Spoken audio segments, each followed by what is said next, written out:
Hai mobil lovers, aduh ketemu lagi nih ya sama Minchan. Oke, Mimin yang paling cantik tentunya. Langsung saja yuk kita ke alur ceritanya. Seorang pria malam itu berada dalam ruang interogasi, ekspresinya terlihat ringan tanpa beban. Dalam keadaan tangan terborgol, dia sempat menyalakan rokok dan mengeluarkan makanan kucing dari kantong jaket, lalu membukanya. Melihat itu, dua agen yang bersamanya nampak kebingungan. Kejadian bermula beberapa hari sebelum saat ini. Who the fuck are you? Diceritakan Hutch Mansell memiliki rutinitas kehidupan menonton dan mengalami midlife crisis. Dia hanya seorang karyawan di perusahaan milik mertuanya. Senin bangun tidur, olahraga, bikin kopi, sarapan, berangkat kerja, pulang, tidur deh. Pada hari Selasa, ketinggalan truk sampah, bikin kopi, sarapan, terus kerja. Pada hari Rabu, Kamis, Jumat, dan seterusnya. Kehidupan tersebut membuat suasana rumah yang makin lama makin dingin. Istrinya Rebecca Mansell adalah seorang manajer di sebuah perusahaan ternama di kota itu. Hingga suatu malam dua orang pencuri masuk ke dalam rumahnya. Hutch mengambil tongkat golf untuk berjaga. Saat akan menghubungi polisi, dia ketahuan oleh sang pencuri. Pencuri menanyakan di mana Hutch menyimpan uangnya. Hutch menunjukkan wadah berisi uang recehan di atas meja. Karena tak menemukan apapun di sana, para pencuri itu pun mengambil uang recehan. Jam arloji milik Hutch pun dimintanya. Hutch melihat tato di lengan pencuri yang sedang melepas arlojinya. Ketika dia meminta cincin Hutch, Blake putranya berusaha melumpuhkan salah satu pencuri. Kemudian rekannya mendodongkan pistol pada Blake dan dari belakang Hutch mengambil ancang-ancang memukul si pencuri menggunakan tongkat golf. Namun entah kenapa dia mengurungkan niatnya itu. Hutch malah meminta Blake melepaskan pencuri yang telah dicekiknya. Blake kemudian melepaskan sang pencuri dan menyebabkan satu pukulan mendarat di wajah. Para pencuri itu pun pergi. Blake yang merasa sangat kecewa pada Hutch meninggalkannya sambil membentak. What the fuck, Dad? Tak lama berselang para polisi datang untuk pemeriksaan. Hutch memandangi pintu garasi yang terganjal kardus visa, penyebab para pencuri bisa masuk ke rumahnya. Hutch menyesali dirinya tak bisa berbuat apa-apa. Salah satu polisi merendahkan Hutch yang tak melakukan apapun untuk menjaga keluarganya. Berbeda dengan polisi lainnya yang mengatakan Hutch melakukan hal yang tepat. Hubungannya dengan sang istri yang semakin dingin membuat Hutch semakin merasa bersalah. Hanya putri kecilnya lah satu-satunya yang bisa menghibur Hutch. Pagi harinya Hutch lagi-lagi menjalankan rutinitas menontonnya. Blake memiliki tugas sekolah, membuat laporan bertema veteran. Dia ingin mewawancarai ayahnya. Hutch mengatakan dia dulu hanya menjadi auditor di militer.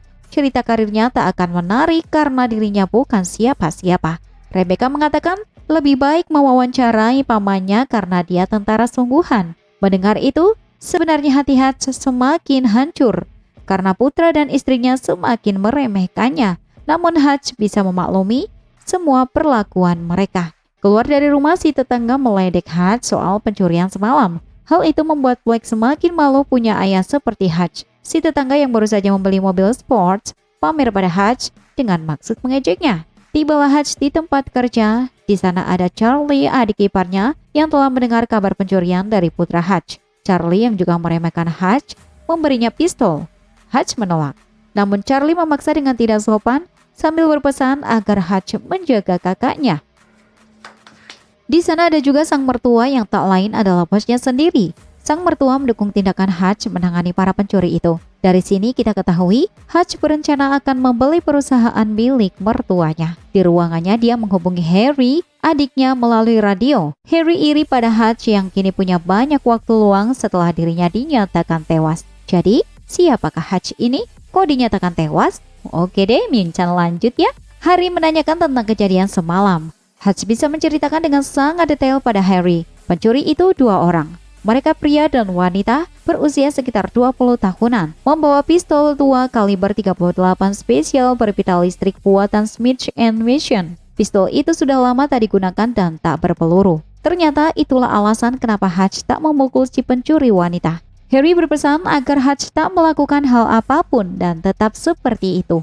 Sepulang kerja, Hutch mengunjungi David, ayahnya yang kini tinggal di panti jompo. Ayah Hutch adalah seorang mantan agen FBI. Setibanya di rumah, sang putri kehilangan gelang kucing yang dia simpan di wadah uang receh. Gelang kucing itu kemungkinan terbawa oleh para pencuri tempo hari. Mendengar itu, ekspresi wajah Hutch berubah. Dia langsung pergi sembari membanting pintu. Hutch kembali ke rumah ayahnya. Dia mengambil pistol dan lencana FBI milik sang ayah. Hutch mengatakan ada sesuatu yang harus dia lakukan. Sang ayah berpesan, lebih baik cepat lakukan. Dia sangat mengenal siapa putranya itu. Pergilah Hutch mencari para perampok itu. Dengan petunjuk tato si pencuri, dia mendatangi beberapa tempat pembuatan tato. Tibalah dia di tempat pembuatan tato terakhir. Hutch masuk lalu menunjukkan lencana FBI-nya. Belum sempat bertanya, salah satu orang di sana mengetahui lencana itu sudah kadaluarsa 20 tahun lalu dan itu bukan milik Hutch. Mereka mulai mengintimidasi Hutch. Hutch mengatakan dia hanya mencari seseorang sambil menyodori uang. Pemilik tempat yang tanpa sengaja melihat tato di pergelangan tangan Hutch langsung ketakutan dan pergi. Melihat hal itu, yang lainnya jadi kebingungan. Setelah mendapatkan informasi, Hutch langsung menuju rumah Louis si pencuri. Masuklah Hutch ke dalam rumah dan Hutch langsung meminta arlojinya dan menanyakan gelang kucing milik putrinya. Louis mengaku tak mengetahui gelang itu. Ketika akan menembak Louis, dia mendengar tangisan balita. Ternyata mereka mencuri demi memenuhi kebutuhan pengobatan bayinya. Hutch langsung pergi dan merasa sangat menyesali perbuatannya. Dia mencoba meluapkan emosinya.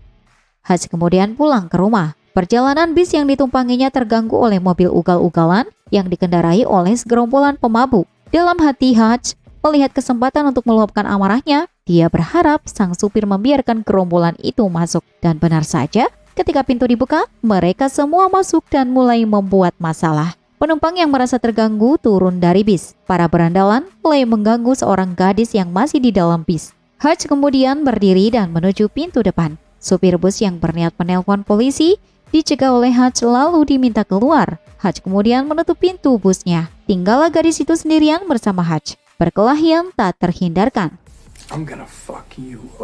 Hutch yang terkena beberapa pukulan nampak menikmatinya. Seakan dia sedang bernostalgia dengan masa lalunya yang entah apapun itu. Hutch menghajar mereka semua hingga dia ditusuk menggunakan pisau. Seperti tak memiliki rasa sakit, Hutch mencabut pisau dari tubuhnya dan kembali menghajar mereka dengan membabi buta. Hutch yang terlempar keluar, bukannya pergi, dia malah masuk lagi. Para berandalan mulai ketakutan menghadapi Hutch yang semakin brutal. Selesai meluapkan kekesalannya, Hutch pergi. Setibanya di rumah, Rebecca melihat Hutch terluka dan babak belur. Dia kemudian membantunya mengobati luka-luka itu. Di kesempatan itu, Hutch meluapkan isi hatinya pada Rebecca yang sudah bertahun-tahun hubungan mereka tak harmonis. Bahkan di tempat tidur, sebuah bantal selalu membatasi mereka. Oke, scene berpindah pada Julian, sang gembong mafia terkuat di Rusia. Dia pemimpin perusahaan keamanan OPSEC, tempat penyimpanan dan pencucian uang para gembong narkoba dan mafia. Di sana, Julian bertemu para klien yang memakai jasa perusahaannya. Salah satu klien menghina tangan kanannya yang berkulit hitam dan meragukan Julian memimpin OPSEC. Seketika, Julian langsung menghajar salah satu kliennya dengan brutal di depan mereka. Tak lama kemudian, Julian mendapat kabar tentang Teddy, adiknya yang tengah koma setelah dihajar seseorang. Ternyata salah satu berandal yang dihajar oleh Hutch tempo hari adalah adik Julian. Salah satu dari mereka yang masih sadar langsung Julian bertanya siapa yang melakukan itu. Dia mengatakan mereka diserang oleh satu orang dan tak tahu itu siapa. Mendengar mereka dikalahkan oleh satu orang, Julian kembali meradang.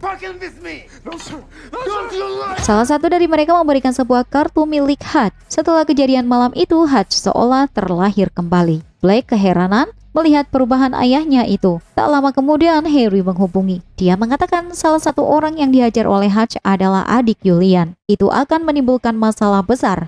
Harry meminta Hutch mencari informasi kepada The Barber. Saat di kantor, Hutch kembali mendapat pesan berulang kali dari Harry untuk menemui The Barber. Akhirnya, dia pun menemui The Barber dan setibanya di sana, Hutch sudah ditunggu oleh beberapa agen yang membawakannya berkas Julian. Julian adalah seorang penjahat dan sosiopat dengan sumber daya yang besar. Dia juga sulit disentuh oleh hukum. Di sisi lain, Julian telah mendapatkan informasi keberadaan ayah Hutch dari Angel, anak buahnya. Namun Angel belum mengetahui siapa Hutch sebenarnya. Hutch memerintahkannya mencari informasi itu bagaimanapun caranya. Angel kemudian memanfaatkan seseorang yang bekerja di Pentagon dengan mengancam akan menyebar file pribadinya jika tak memberikan informasi tentang Hutch. Setelah Angel mendapatkan berkas Hutch, tiba-tiba dia ketakutan. Angel langsung berkemas lalu mengundurkan diri. Bahkan Angel tak minta bayaran sedikit pun dari Julian. I'm out, no need to pay. Julian kemudian memerintahkan anak buahnya menangkap Hutch hidup-hidup. Он нужен мне живой. Malam harinya ketika Hutch dan keluarganya akan makan malam, dia menyadari kedatangan anak buah Julian. Hutch langsung membawa istri dan anak-anaknya ke ruang bawah tanah. Mereka kebingungan. Istrinya tambah kaget melihat Hutch membuka saklar yang terdapat alat tersembunyi di dalamnya. Sebelum menutup pintu, Hutch meminta mereka untuk tak menghubungi polisi. Hutch memadamkan lampu dan menyambut mereka dengan tongkat baseball. Satu persatu, penyergap itu dihabisi oleh Hutch hanya dengan tangan kosong dan barang apapun yang dia temukan di rumahnya. Hingga akhirnya, Hutch berhasil dilumpuhkan. Dia dimasukkan ke dalam bagasi. Mereka kemudian membawa menuju tempat Julian. Hutch yang berada di bagasi kemudian mematahkan tulangnya untuk melepas borgol. Setelah itu, Hutch menyemprotkan parts ke dalam mobil hingga tangan kanan Julian yang sekarat menanyakan siapa Hutch sebenarnya. Karena Hutch tahu dia akan tewas, Hutch kemudian menjawabnya, dia adalah nobody. Atau dikenal dengan sebutan auditor yang bekerja untuk Biro 3 huruf. Auditor adalah orang terakhir di semua organisasi yang bertugas menghabisi targetnya tanpa menyisakan apapun. Hutch kemudian berlari kembali menuju rumahnya. Dia juga menghubungi ayahnya untuk waspada. Setibanya di rumah, Hutch mengeluarkan istri dan anak-anaknya dari rubanah. Istri dan putranya bingung dan ketakutan melihat apa yang telah terjadi di sana. Hutch mengirim mereka untuk mengungsi ke tempat aman. Dia berjanji akan menceritakan segalanya pada istrinya setelah semuanya selesai. Hutch kemudian bersiap. Dia mengambil batangan emas yang disimpannya. Sambil minum, Hutch menceritakan kisahnya pada anak buah Julian yang tengah sekarat. Beberapa waktu lalu ketika dia akan mengeksekusi seseorang bernama Alan yang telah menggelapkan uang $3 juta dari pangkalan militer Amerika Serikat, Alan memohon untuk diampuni karena menyesali perbuatannya. Hutch kemudian membiarkannya pergi. Beberapa saat kemudian, Alan benar-benar telah berubah dan hidup damai bersama keluarganya. Hutch yang melihat kebahagiaan Alan menginginkan hal seperti itu. Hingga akhirnya, Hutch keluar dari pekerjaannya. Setelah menjalani kehidupan seperti Alan, kini identitasnya telah terbongkar. Cerita itu berhenti saat Hutch tanpa sengaja melihat gelang kucing putrinya yang berada di bawah sofa. Hutch kemudian pergi dan menghancurkan rumahnya untuk menghilangkan jejak. Hutch pergi membawa mobil sports milik tetangga sebelah. Di tempat lain, David, ayah Hutch, didatangi oleh 2 anak buah Julian. David yang sudah siap dengan kedatangan mereka pun menghabisinya dengan mudah.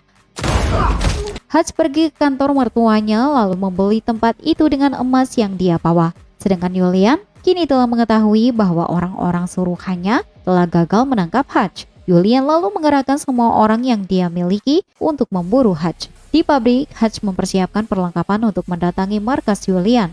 Malam harinya, Hutch ke markas Julian untuk balas dendam karena telah mendatangi keluarganya. Hutch membantai semua orang yang ada di sana. Hutch juga membakar semua tumpukan uang simpanan dari para gembong mafia. Setelahnya, Hutch datang ke kafe milik Julian. Tentu saja dia langsung kepung anak buah Julian. Ketika semua menodongkan senjata, ternyata Hutch memberikan pilihan pada Julian untuk berdamai dan memulai semuanya dari awal. Julian meradang ketika Hutch mengatakan telah membakar semua uang yang berada di Opsak. Dia melakukan itu sebagai pembalasan karena mereka mendatangi rumah Hutch. Hutch memberinya kesempatan untuk menjauhinya dan memulai hidup baru. Hutch pun pergi. Ternyata dugaannya benar. Mereka lebih memilih untuk berperang sesuai keinginan Hutch. Mereka dipancing menuju ke pabrik, kejar-kejaran dan berondongan peluru menghujani Hutch. Namun hal itu justru malah membuat Hutch merasa senang. Setibanya di pabrik, Hutch tertembak. Ternyata di sana sudah ada Harry dan sang ayah yang membantu. Hutch pun masuk ke dalam disusul Julian dan anak buahnya. Tanpa mereka sadari, Hutch telah membuat tempat itu sebagai perangkap untuk mereka. Aksi saling tembak semakin sengit hingga teman Hutch tertembak. Mereka kehabisan peluru dan terpojok. Hutch dengan santainya membawa ranjau dan menggunakan kaca mobil untuk tameng mendekati Julian. Dia lalu mendekatkan ranjau itu pada Julian dan Hutch kemudian menghubungi istrinya dan menemukan kucingnya yang ternyata selama ini berada di pabrik. Dan scene berpindah di mana Hutch sedang diinterogasi oleh 2 orang agen melanjutkan cerita di awal film. Sang agen bertanya siapa Hutch. Dia menjawab, nobody. Nobody. Tak lama kemudian, 2 agen itu mendapat panggilan telepon. Dengan muka bingung, mereka diperintahkan membebaskan Hutch. 3 bulan kemudian, di akhir film, kita diperlihatkan Hutch dan istrinya membeli sebuah rumah baru. Mereka menanyakan apakah rumah itu, A basement. dan film pun selesai.